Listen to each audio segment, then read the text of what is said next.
घर की लड़ाइयाँ कितनी भी हो, लेकिन ये भी सच है कि किसी पर कोई आपत्ति हो तो अपना ही परिवार साथ देता है। भैया, मेरे पीछे पुलिस लगी है, प्लीज मुझे बचा लो। रवि और राज दो भाई, लेकिन दोनों में कभी नहीं पटी।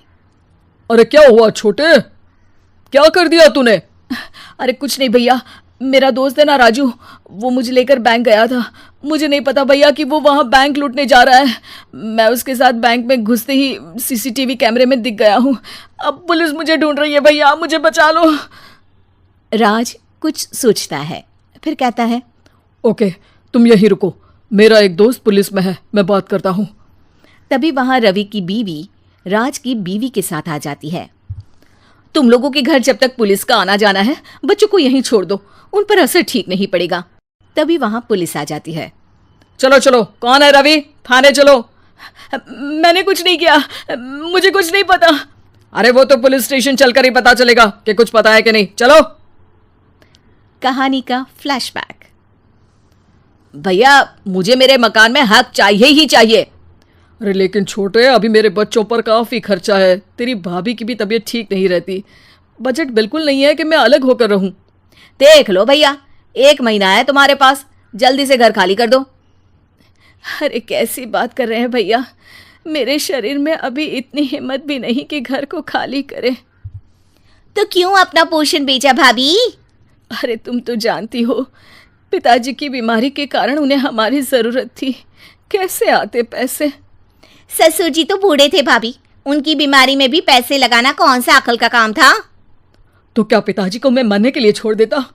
अरे रवि, तू तो समझ, पापा को हमारी जरूरत थी, उन्होंने हमारे लिए हर वो काम किया जिससे हमें खुशी मिले। बैक टू रवि, जो जेल में बैठा है।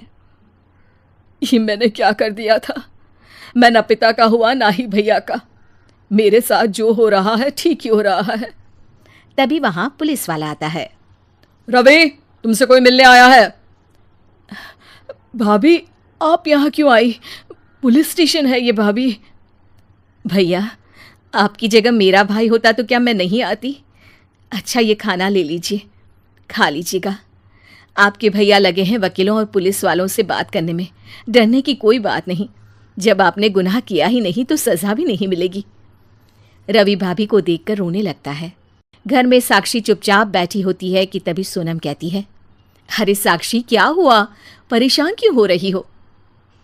भाभी, अभी अभी पुलिस स्टेशन से खबर आई है, इन्हें बड़े जेल में शिफ्ट किया जा रहा है, मैं क्या करूंगी भाभी? रो मत, हम अच्छे से अच्छा वकील करेंगे। लेकिन उसमें तो बड़े पैसे लगेंगे दीदी, हम इतना पैसा कहाँ से लाएंगे? अरे क्यों, ये मकान है ना, और मेरे कुछ गहने भी हैं। साक्षी की आंखों में पानी आ जाता है।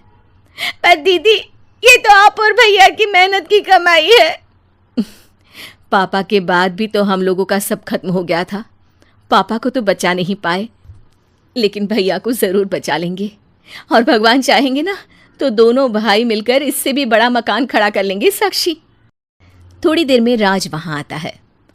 सोनम सही कह रही है साक्षी, पैसों की कमी के कारण किसी भी बेगुनाह को सजा नहीं मिलती। राज एक अच्छा सा वकील करता है। सोनम और साक्षी बचाए पैसे और अपने गहनों को बेचकर रवि का केस लड़ते हैं और जल्द ही रवि जेल से बाहर आ जाता है। रवि राज को गले लगाकर कहता है, भैया मुझे माफ कर दो, मुझे साक्षी ने सब कुछ बताया है। भैया, आपने मुझ पर विश्वास किया, मेरे लिए दिन रात मेहनत की, भाभी ने अपने गहने तक बेच दिए। भैया, आपने तो पापा के लिए भी पैसे नहीं देखे, लेकिन मैं बहुत ही सेल्फिश निकला। भैया, एक आखिरी बार मुझे माफ कर दो, मैं शर्मिंदा हूँ। अरे भाई, अपने तो अपने ही होते हैं, पापा ने हमारे लिए क्या नहीं किया, ये तुम्हें बताने की ज़रूरत नहीं है मुझे। और फिर तू तो मेरा भाई है, पैसे से बढ़कर रिश्ते होते हैं भाई।